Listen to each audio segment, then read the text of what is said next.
Thank you for being with us today. I'm glad to introduce this webinar dedicated to digital accessibility and inclusive design, powered by the Content Square Foundation. I'm Marion, Content Square Foundation Director, and just a few words about the Content Square Foundation.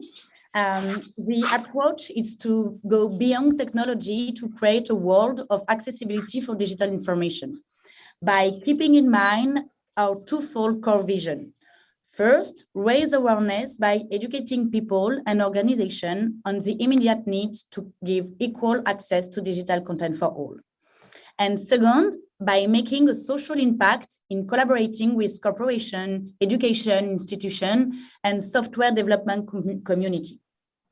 And to do that, we wanted to rely on the following three pillars. The first one is equal chances to education and culture by creating and deploying educational projects for free that help people with disabilities. Our main goal is to give them the opportunity to gain easy access to digital content. And again, our ambition is to support people and students by providing them the fundamental foundation for a better education and culture knowledge. Second one is inclusive design first, the new standard. But what is inclusive design? Inclusive design is the design of an environment so that it can be accessed and used by as many people as possible, regardless of age, gender, and disabilities. Inclusive design keeps the diversity and uniqueness of each people in mind. And the last pillar is invest in social responsibility, because we want to give an extra boost to external projects which have a social impact. And our ambition is to be a thought leader on digital accessibility. So it's our responsibility to create a community of digital accessibility stakeholders. It's why we are glad to have you today to raise awareness on digital accessibility. And now I will let the floor to two amazing speakers, Natasha and Matt. Thank you both, and I hope you will enjoy this webinar. Thank you. All right. Hi all.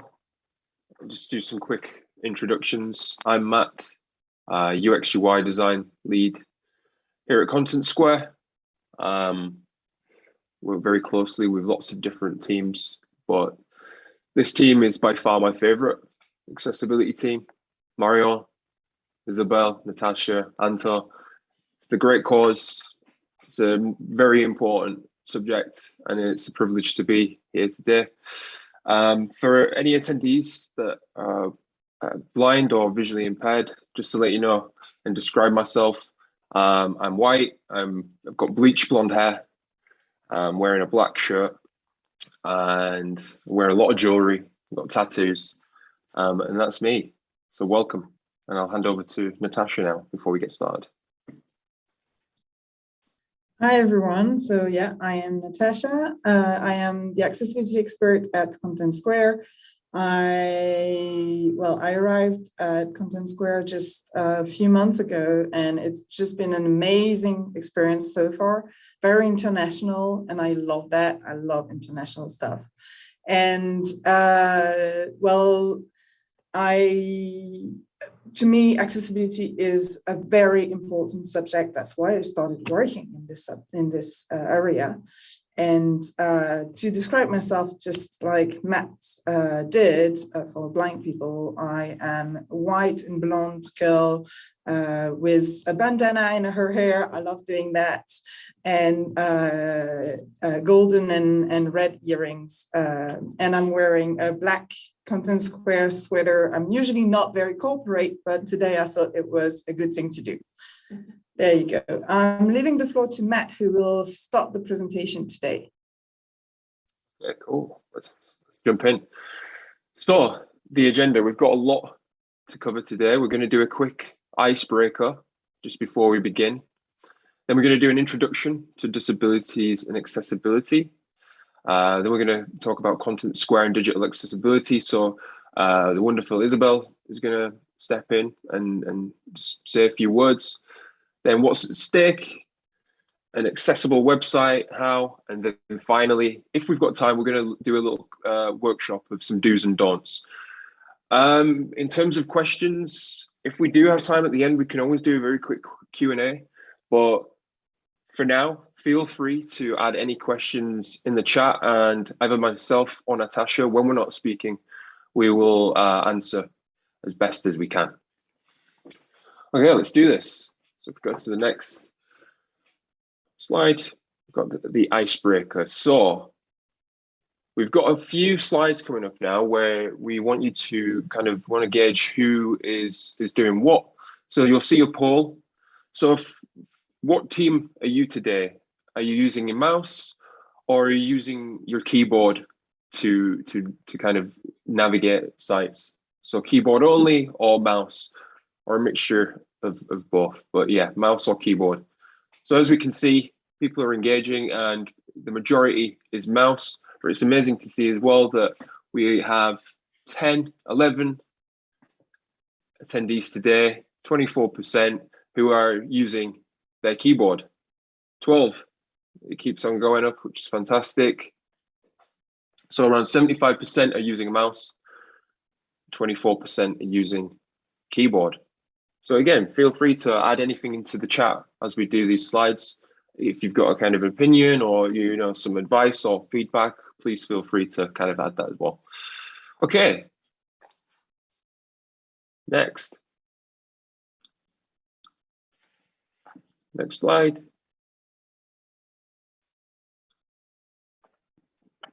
Okay. So some more questions to consider. Have you ever read text over someone's shoulder before? And if you've done so, have you ever thought that person was a slow reader, or perhaps it was you? I think we've all probably done this before. I know I do it with my partner, and I'm typically a faster reader than she is. But for people out there who have dyslexia, this is something that we typically see a lot in terms of slow reading. Have you ever made a web page bigger on your mobile or also on desktop as well, zooming in 200, 400%, ever so tiny, unreadable, or is it actually kind of responsively adapting when you zoom in? Is it readable? Is it easy to kind of understand the content when you're kind of browsing and scrolling still? And have you ever used subtitles when watching a foreign film or your favorite series? You know, it's these little dialogues at the bottom, birds chirping, phone ringing, scary music, loud bang. You know, some of these little sounds, birds chirping.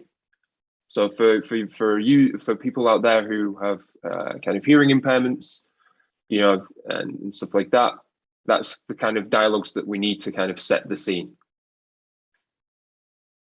And then have you ever found GIFs or GIFs, however you like to say it, too flashy or annoying? So if there's any attendees right now, there's a GIF of Patrick Stewart from Star Trek with his head in his hand. It's a fantastic GIF. It's very applicable to so many situations. And that GIF has now turned into a static image, because we know that GIFs for people that have kind of cognitive impairments, GIFs and flashy kind of animations can cause issues and so on. And have you ever had difficulties concentrating because of a mosquito? So we've all been on holiday before probably, and we've come across those pesky mosquitoes ringing in your ear, waking you up. You're like, ah. Some people have that on a daily basis, and that's tinnitus. I have a good friend of mine who's a drummer, and he has tinnitus in his left ear, and it's with him now for life, a ringing in his ear. So if he's ever trying to relax or meditate, it's really difficult sometimes because all he can hear is that ringing. And we sadly can't kill it with spray like we can a mosquito. Okay, so introduction to accessibility and disabilities. So, definition. A disability is a limitation or restriction of activity or interaction with its environment, socially or materially.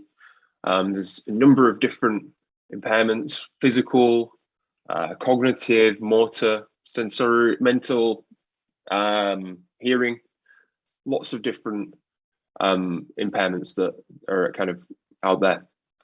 And yeah, go to the next slide, Natasha.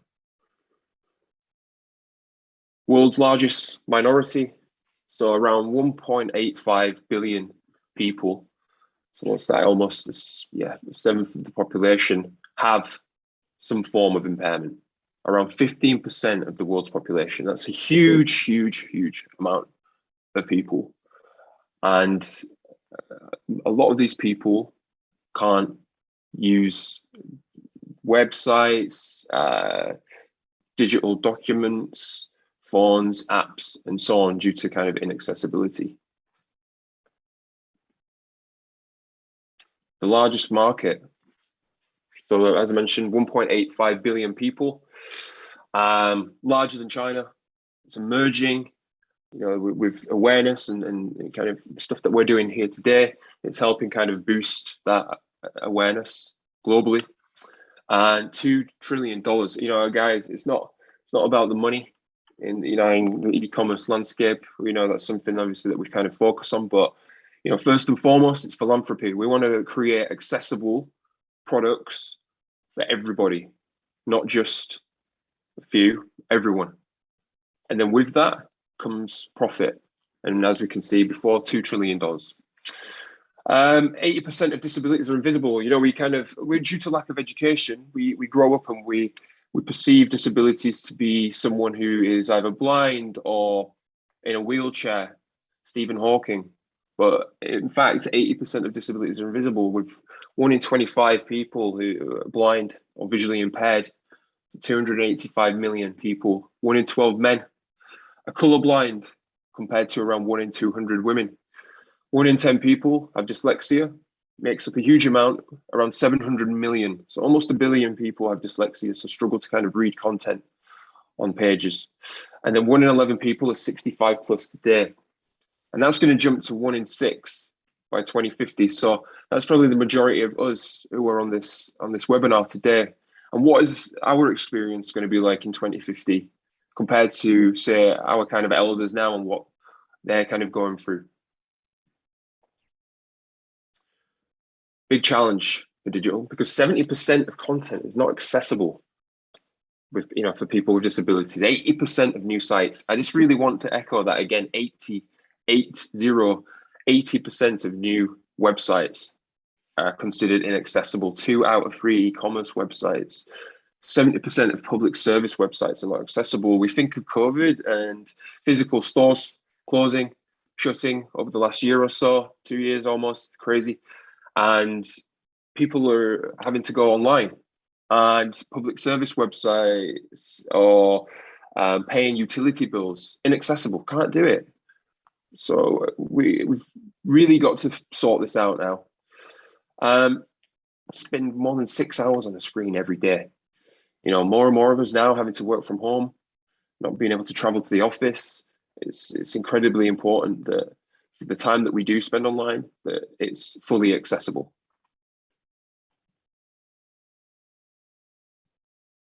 Okay, fantastic. And now I'm just going to hand over to Isabel, who's going to discuss Content Square and digital accessibility.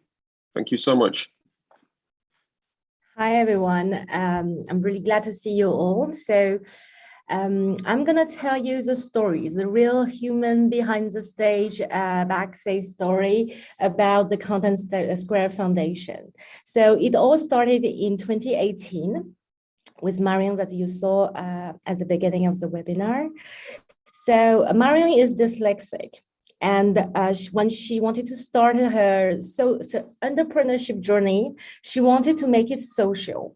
And so she created Adapt My Web, which is a solution to adapt comfort reading for everybody with a technological solution. In February 2020, she met with Jonathan Cherki, the CEO of Content Square, founder as well, obviously. And he discovered about the very vast and huge topic of digital accessibility. And obviously, he understood the importance of it. So, well, discussions were ongoing, and by October 2020, Content Square acquired Adapt My Web and integrated accessibility fully as part of its SaaS offer. And just recently, because we wanted to go a bit further, and because that was a shared vision by Marion and John, Content Square launched its own foundation dedicated to the topic of digital accessibility. And we're going to talk a little bit more about it. So basically, Content Square is all about empowering brands to create better digital experiences, not just for some, but for all, by focusing on digital accessibility as a priority. What we do at the foundation is to add this building block, add this philanthropic vision by raising awareness around digital accessibility for people with disabilities while making a real social impact. And how do we do that? So as you can see on one side, we will just, shout as loud as we can by raising awareness about it. I don't think that we are enough to know about digital accessibility today, and it's fundamental. And on the other side, we will obviously raise funds in order to help see the projects come to life. All around all three pillars that Marion talked to you about in the beginning: equal access to education culture, very, very important for us. Inclusive design first, the new standard. And social responsibility with tangible impact by creating our own products, by offering them for free to education, cultural institutions, and obviously by partnering up with accessibility stakeholders. And now I will let Natasha and Matt get more into the topic with you guys. And thank you for being with us today.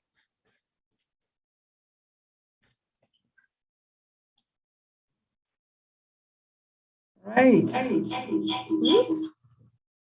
All right. I hope you can hear me well. So first thing is, what comes to your mind when you think of accessibility? Well, usually people first don't associate it with disabilities. They associate it with just being able to access something. But truly, it is meant to be to access things for everyone, including people with disabilities. Accessibility is a fundamental right? So it is not an option. The United Nations have even built an article based on accessibility in order to make sure that, well, it will contribute to the global peace and the prosperity of the world. Now, what does it mean exactly when we talk about accessibility? It means that accessing information is all about perceiving, understanding, navigating on the web, interacting with things on the web, and contributing. What does that mean exactly? Perceiving is being able to hear, being able to read, being able to see as well, just see things, being able to also touch things in the sense that, for example, a person that is blind will use a braille keyboard to be able to perceive what's on the screen because he can't see it. Understanding things is for people, for everyone, but also for people, for example, with cognitive disabilities, who have trouble understanding things or who have memory issues. These people we will need to make sure that the content that we have is easily understandable, that we are not using jargon words and things like that. Navigating, well, it's simple. We don't navigate all the same way. Well, we've seen it earlier with our little, how do you call it, poll that we did, 76% of people here in the assembly use the mouse. 25-ish people use a mouse. Well, not everyone can choose. Some people will, for example, people with motor disabilities can only use a keyboard, or some will not even be able to use either a keyboard or a mouse. They will have to use another device that will help them point on the screen the elements that they want to navigate to. Interact, well, it's the same issue. The way you interact with the web, with different components on the page, well, it all comes to how you navigate with what, you navigate.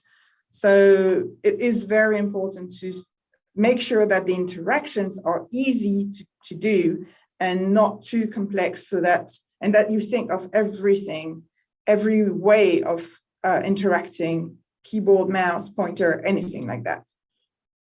Contribution, we often forget it.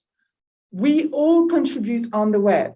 It's either through sending emails or as simply as just filling a form, or even just adding comments on an e-commerce website for the product that you bought, or even if you're participating to forums or things like that. Tim Berners-Lee said it himself, the power of the web is in its universality. This word is important.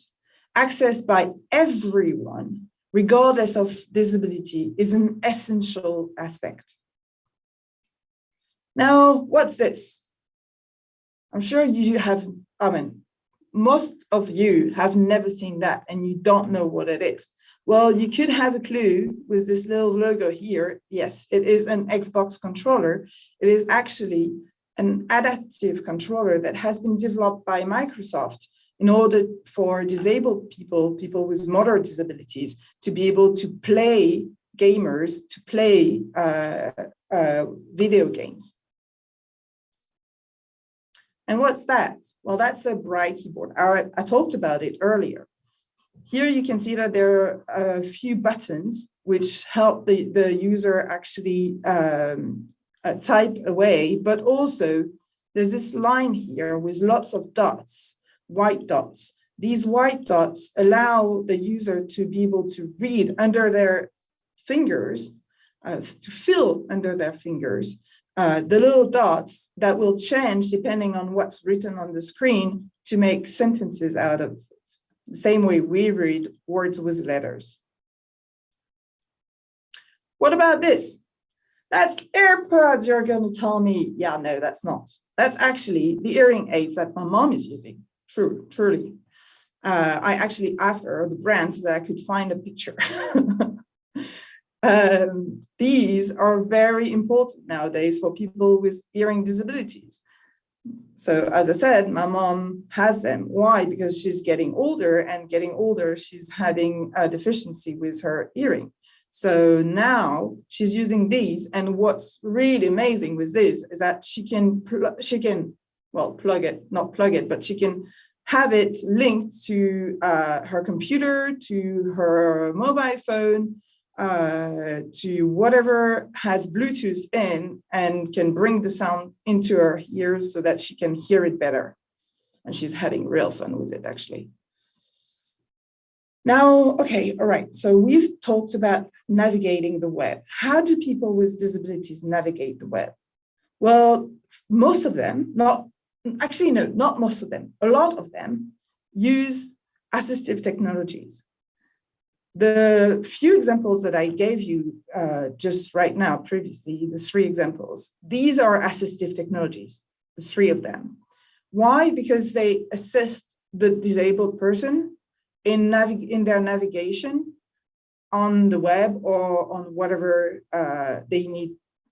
So what it will do is that it will be at the center of anything that the user needs to interact with the device, to interact with the browser, which is inside your computer or your mobile or your tablet, and within the browser to be able to also navigate on the web pages.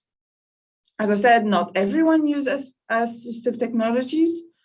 Some users don't because their deficiency is simply not linked to any type of assistive technologies. They don't necessarily need it. So for example, a colorblind person will not necessarily need sorry, an assistive technology if the colors are used properly for them to be able to understand and read the content.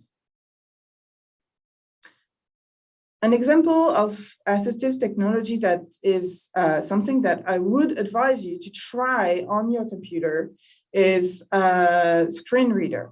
Screen readers are used by blind people or people with vision deficiencies, strong vision deficiencies, in order to be able to read the content and render it to them orally.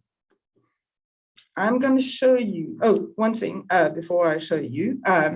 The way users navigate when they use a screen reader is through keyboard, mostly. Some users also use the mouse. Usually it will be users who have a tiny remaining of vision, and they will use the mouse and their vision to navigate the web, but the screen reader will come as a support where they can't read or see things when it's too hard for them.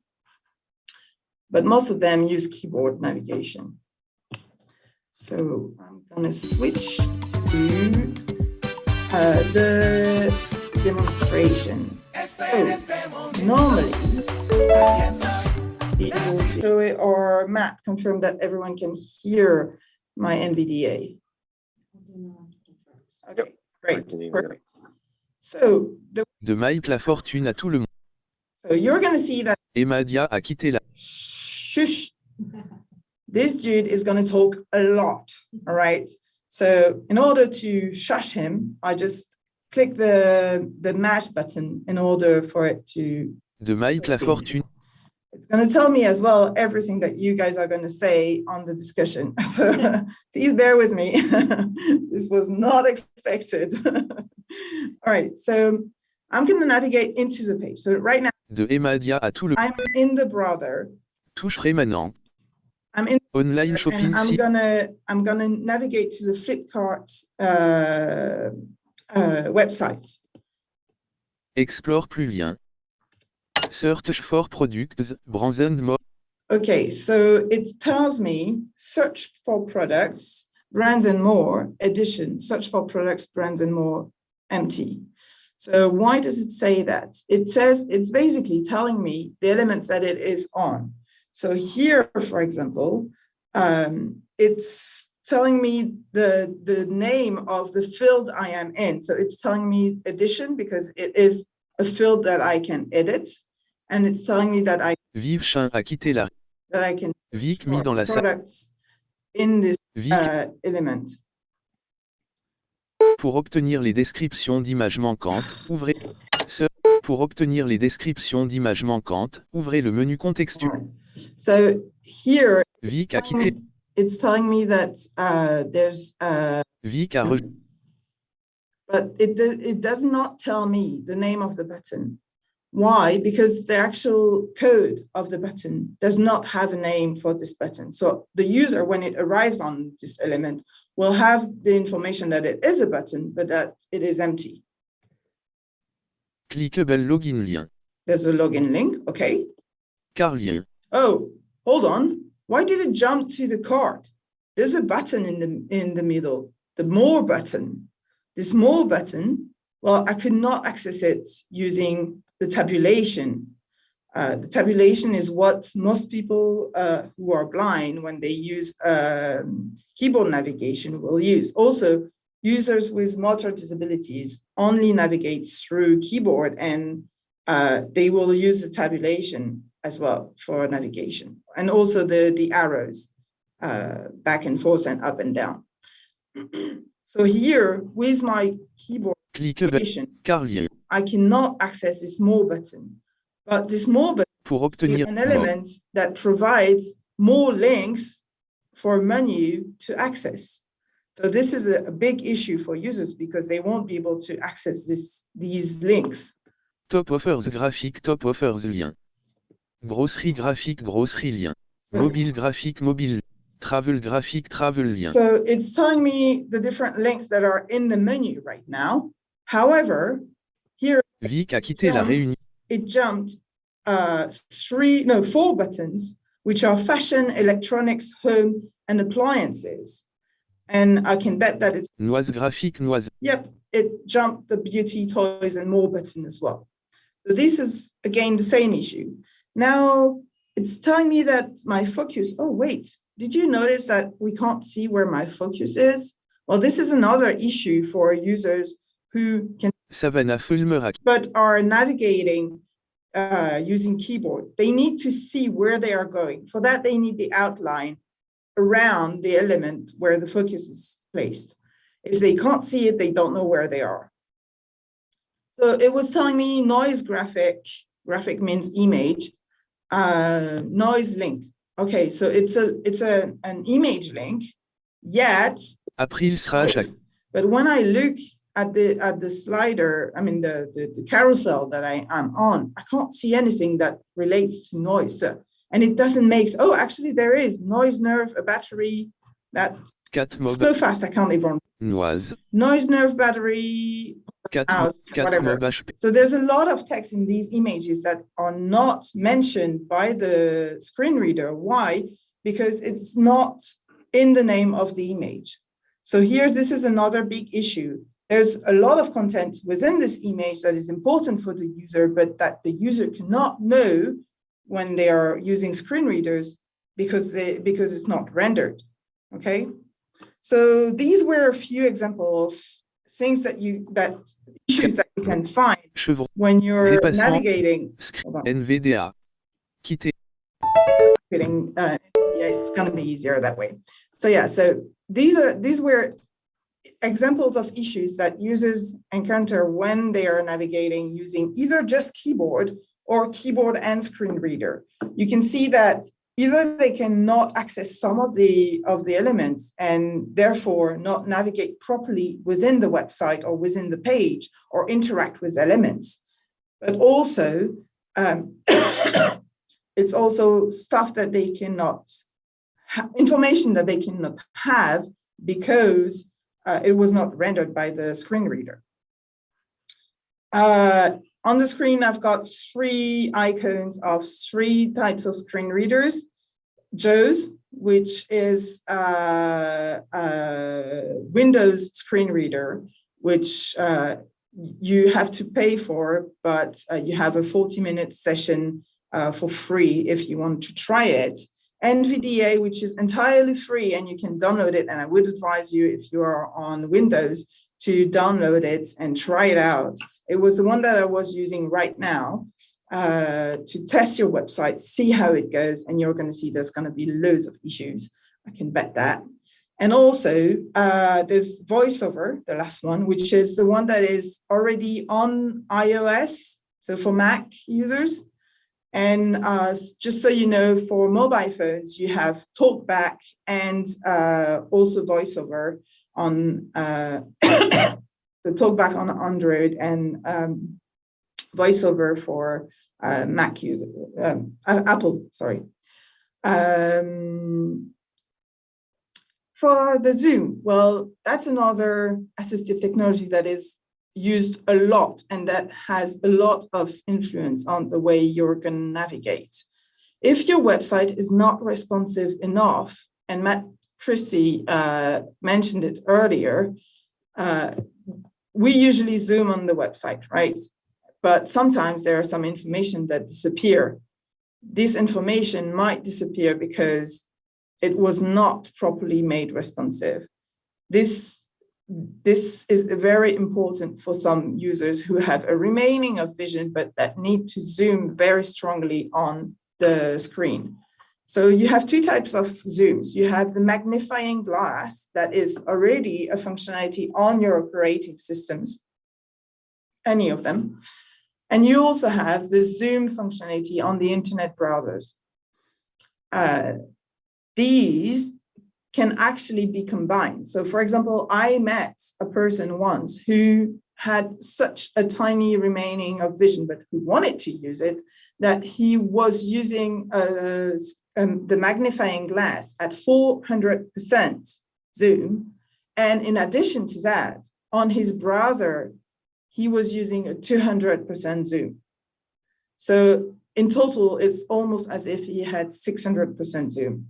This is massive. And if your content is not organized properly and not responsive on the page, then users are going to miss information. They're not going to be able to access them.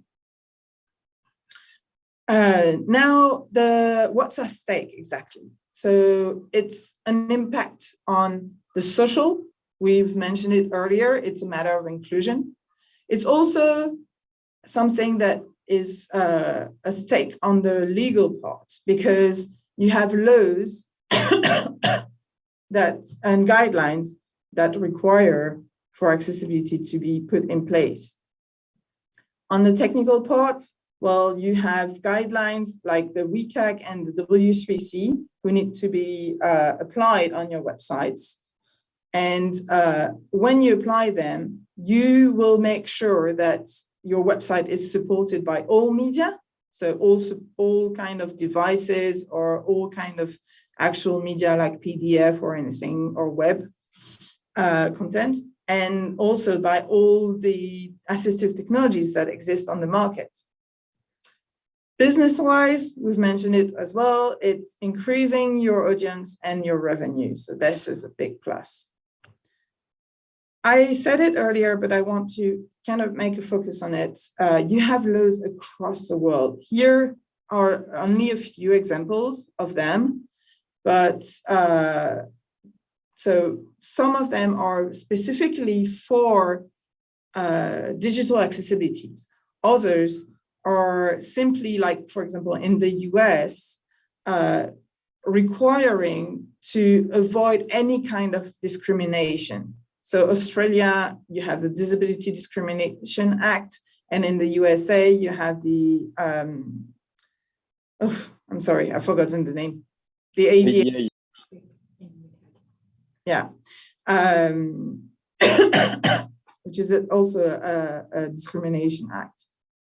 Other countries, like in France or in Europe, you have actual laws for digital accessibility requiring for websites to actually be accessible, mostly for the public sector, but also for some countries, and very soon in Europe, everywhere for e-commerce websites as well, and any product and services websites. In order to be able to apply these laws, companies needed to have a support, and this support are guidelines that have been developed by the W3C, the WCAG, so Web Content Accessibility Guidelines, enriched with the ARIA, which is Accessible Rich Internet Applications Guidelines.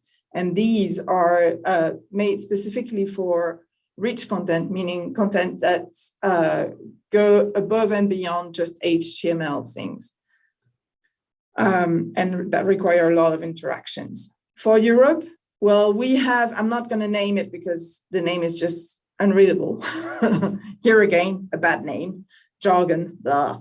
But this name, behind that, you basically have a sort of copy and paste of the WCAG organized a tiny bit differently.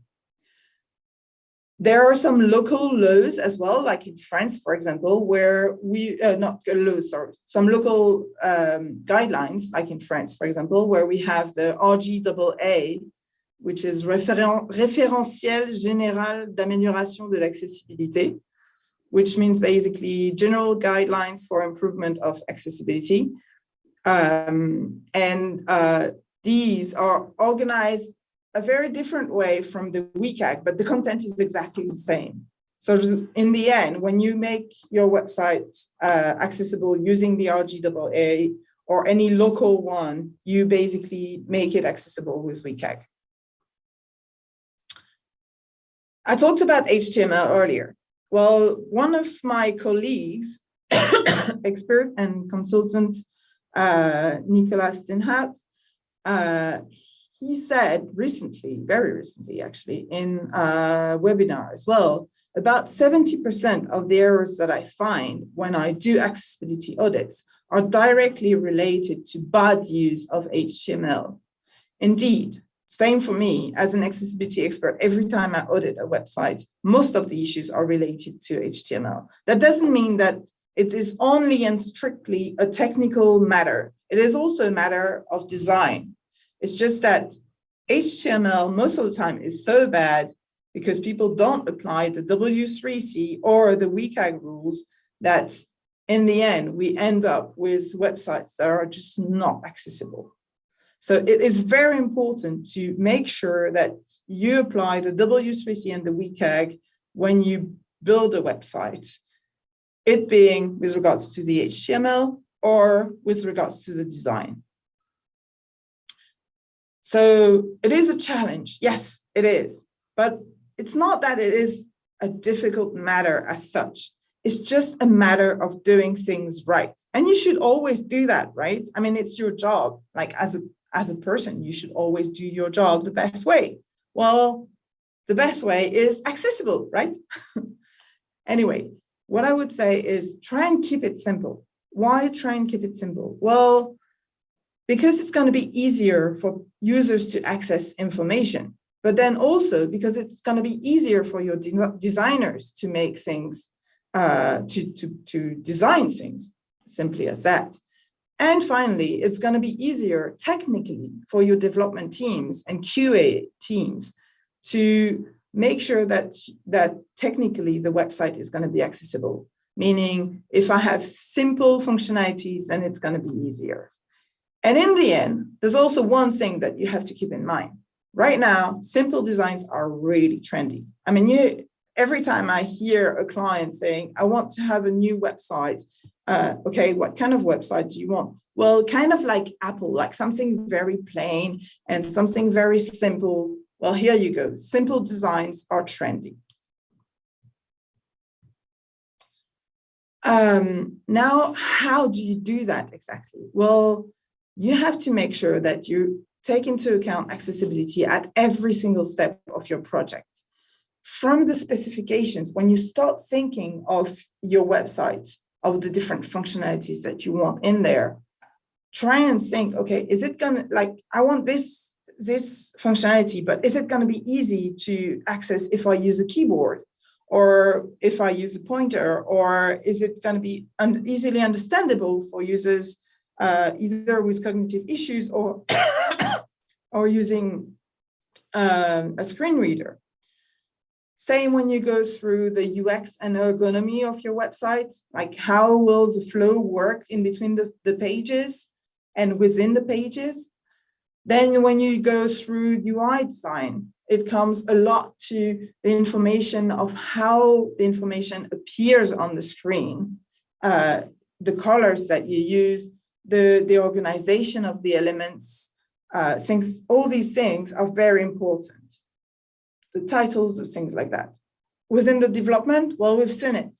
It's HTML that has to be built with regards to the compliancy and to the guidelines that have been built for that. The testing, well, every time you have a testing phase, you have to include within the testing accessibility tests. Contribution, this is again something that we often forget. It's great, you've managed to build an element, like not an element, but like a website. For the moment it's empty because no one put in the different texts.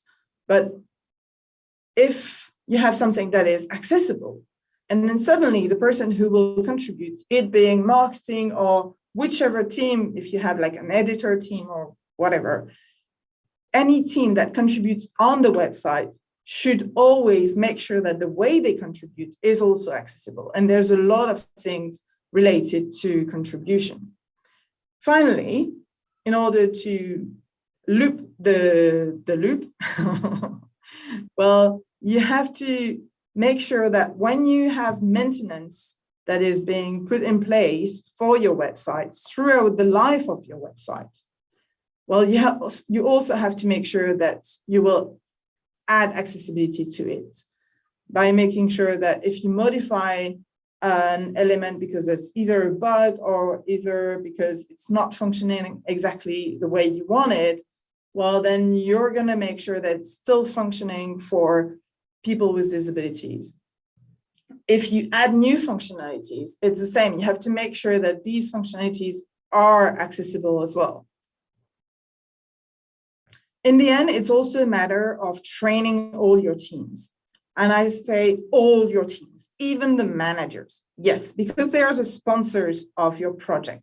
They are the ones that are going to carry the project. And if they don't carry the project with the accessibility, well, accessibility is going to just be relayed at the end and forgotten about. And this is the major issue that we encounter every day in our work, because it was not supported by sponsors. It's been relayed at the end. Project managers are going to carry it all, like everything. They're going to make sure that everyone within the different teams implement accessibility with whatever they are doing. UX and ergonomics, they are going to be here to build a very strong accessible basis to the website or to the web application. Designers, just a reminder, it's not just a technical matter. Developers, you are going to build also basis, but the technical basis. And if this technical basis is not robust, and actually robust is one of the main words that you can find in the WCAG with regards to what it is meant to do, well, the robustness of your elements are going to be key. And finally, contributors, because you're going to make the website live, so your content needs to be accessible as well. Finally, what is it that people should expect? Well, first set expectations within your organizations. What are the objectives of your organization? Is it just compliance in order to just not have a lawsuit on your back? Because there are a lot of lawsuits, mostly in the US. Or is it because you really truly believe in accessibility and you want it to be just taken into account to a broader extent? Define a roadmap that is going to include the different goals that you take for the accessibility. Include the accessibility to your roadmap. And also, on the other side, you have to set the expectations for the users. By that, you're going to publish an accessibility statement page. It's easy. You just have to indicate your roadmap to let the user know that you are working on the accessibility of your website. That, yes, it's going to take time, but please bear with us. We are going to get there. And also indicate workarounds for non-accessibility issues. So if you have accessibility issues on your websites that you know of, and you know that there's a different way to access information, just let them know so that they can use that workaround to access information. It's not the best, but it can be, in the meantime, one of the solutions. I'm going to leave the floor to Isabel again for a little quick chat on how you can participate to changing the digital world. Oh, sorry, it was for Matt. My bad. Matt, you go. Yeah. Okay, sure. Do you want to hit the next slide? Okay, so why you should support Content Square Foundation and kind of learn about accessibility overall. You'll make a huge and positive social impact. I mean, it really does speak for itself. I think the more brands, products that are out there that are representing good accessibility, it's the best kind of PR you can have, because as soon as you do it, you become a beacon for others that, you know, inspire and guide. Create opportunities for future generations. It's super important, you know, future generations, and also, you know, bear in mind as well, 1 in 6 age 65 plus by 2050. You know, we're by creating those opportunities now, we're going to have an even more accessible kind of landscape in the future. And finally, contribute to improving social inequalities. Everybody has a right. Every single person on this planet has a right to be able to use something, to buy something with ease. Nobody should struggle. Okay, time for a quick workshop. A couple of examples here, do's and don'ts. We've got 5 minutes left, so let's do it. Okay, so first one. Is it okay to use figures of speech and idioms? You will see the poll. Get involved if you can. Is it acceptable to use figures of speech and idioms? So we've got a large percentage saying don't. We've got a couple who are saying do as well. Do's and don'ts. Don't, 85%. Okay, 82%. So the majority speaks don't. Okay. And that is correct. Don't use figures of speech and idioms. They should be avoided. And that's mainly because some people might not understand them properly. So we want to be clear and concise at all times. And yeah, who does this affect? People on the autism spectrum, people from a foreign language or culture. I could say one thing in terms, you know, I could use a British figure of speech and Natasha's gonna be like, what are you on about? You know, something like that. So we try to avoid it in certain situations. Okay, next. Is it acceptable to structure your content using subheadings, lists, images, and videos? So again, do's and don'ts. What do people think? Structure your content using subheadings, lists, images, videos. Huge amount for do. One person for don't. Okay, a few more. I think yeah, we've got it. Do. So if you hit next, do.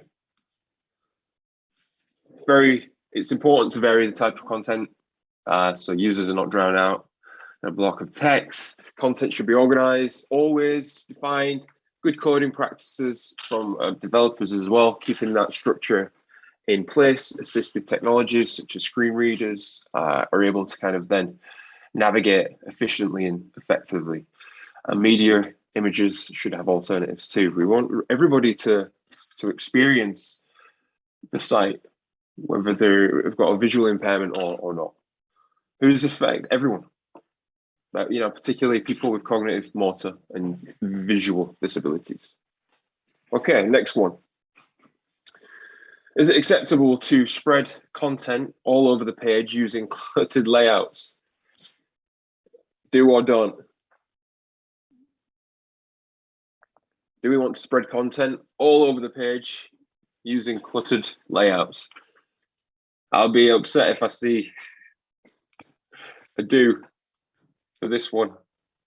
All right, perfect. Okay, if you hit next, Natasha. Actually, I would say it is very funny that we have 100% because when you look at websites, usually contents are spread all over the pages, right? And they're cluttered layouts all around the web. So yes, we know that it is not something to do, but we actually do that. That's it, exactly, Natasha. Like Flipkart was a good example of that as well. So don't, keep it simple, consistent, linear, logical. Spreading content, it's just going to make it more complex. It's going to be difficult to navigate, you know, and get through that when it's a mess. It's going to confuse screen readers. It's going to confuse keyboard navigation. You know, as we see here as well, users who Zoom, you're going to find it kind of going all over the place, and it's going to be difficult to kind of focus. Affects everyone. And again, particularly people cognitive, motor, and visual. Good, next one. Is it acceptable to only use color to convey meaning? Convey meaning using color, just color. Interesting. Okay. Done. Full house, 100%. What do you think, Natasha? What we Same saying? here. There are a lot of information that are conveyed through color only still when I look at websites. Links, one of them. Conveying color using links. So if you've got a link, there's no underline or anything like that. For users with visual impairments, they might not understand that that is actually a link that's clickable. So yeah, information should always be carried through color, form, and text. Who does this affect? People with visual disabilities, as I mentioned. Colorblind. 1 in 12 men are colorblind, so you might find that a lot more common there. And users with low vision. Okay, we've got 1 minute left. I will insist on the fact that you always have to use this trio: color, form, and text. This is like the trio to always think about when you build. Okay, I think this is the last one. Provide non-text content with alternatives. Is it acceptable to always provide non-text contents with alternatives? Do. 100%. Fantastic. All right. What's the answer? Do and don't. So some non-text content like images, videos, audio carry information while others don't and are only here for decoration purpose. So non-text content that carries information should have a textual alternative providing information. Decorative non-text contents do not require a textual alternative. And yeah, for images, however, the code is empty, all attributes, so they get ignored by assistive technologies. So well done, everyone. For the 100%. decorative images, I mean, yeah. Okay, just on time. Amazing. Thank you so much, everybody, for joining. I hope you found it interesting. Let us know in the chat. If you'd like to connect with any one of us as well, please feel free to do so on LinkedIn. If you've got any questions, we're always available. So yeah, don't be scared if there's anything you want to ask. I would add to that, if you ever want to do some information watch, well, Twitter is your best bet for accessibility. You can try and look at mine and not follow me, I don't care. Follow everyone that I follow, and you will have a lot of information on Twitter about accessibility.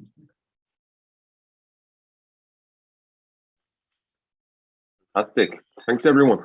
Thank you very much, everyone. Have a lovely evening, day, morning, wherever you're calling from. Bye-bye. Yeah, true.